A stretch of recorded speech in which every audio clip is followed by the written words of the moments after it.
Good time po mga kaibigan. Sa oras po ito, gusto ko pong ipakita sa inyo kung ano ginagawa ko ngayong oras na ito.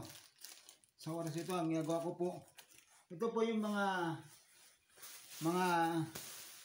bubble wrap na mga parcel po na nabili ko.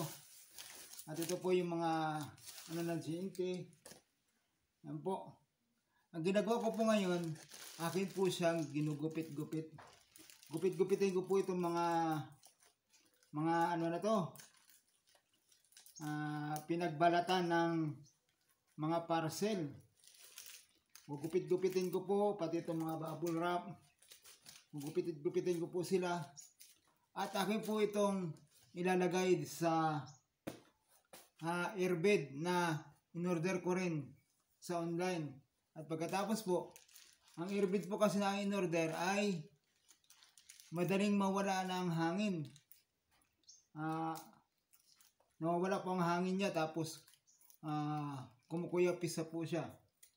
Kaya hindi ko na po siya nagamit. Pero meron po akong naisip na para po pakinabangan itong mga bubbles ito sa mga in-order ko sa online.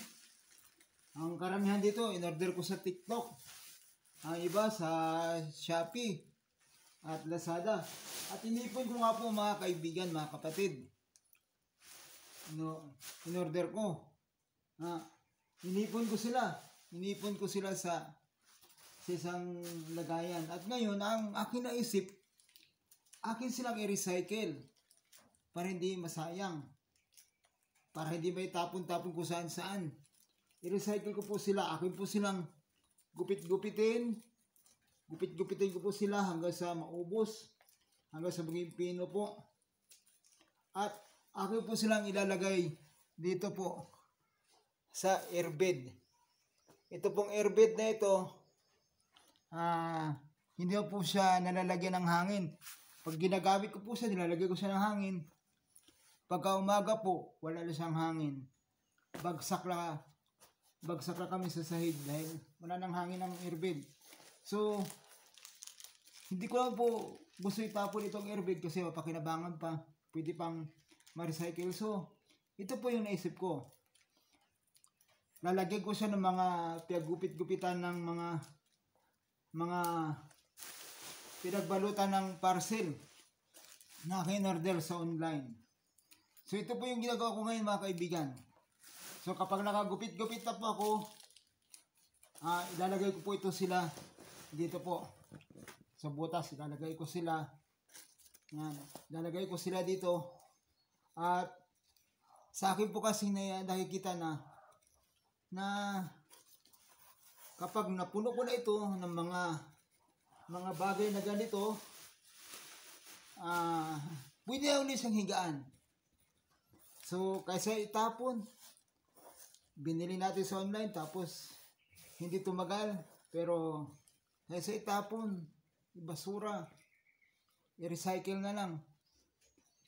I-recycle. Kailangan tayo mag-recycle para makatulong tayo sa ating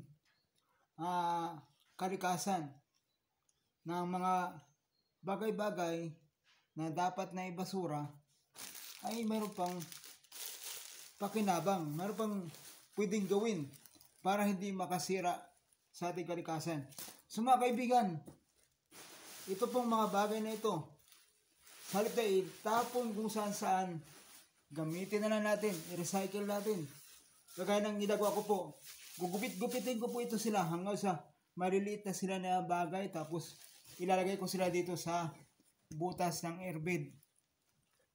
At kapag napuno na po itong airbed, magagamit ko na naman siya na higaan. So mga kaibigan, ito lang po ang nais ko i-share sa video na ito. Ngayong oras ito mga kaibigan. Maraming salamat sa panonood. God bless you po and good times sa inyong lahat.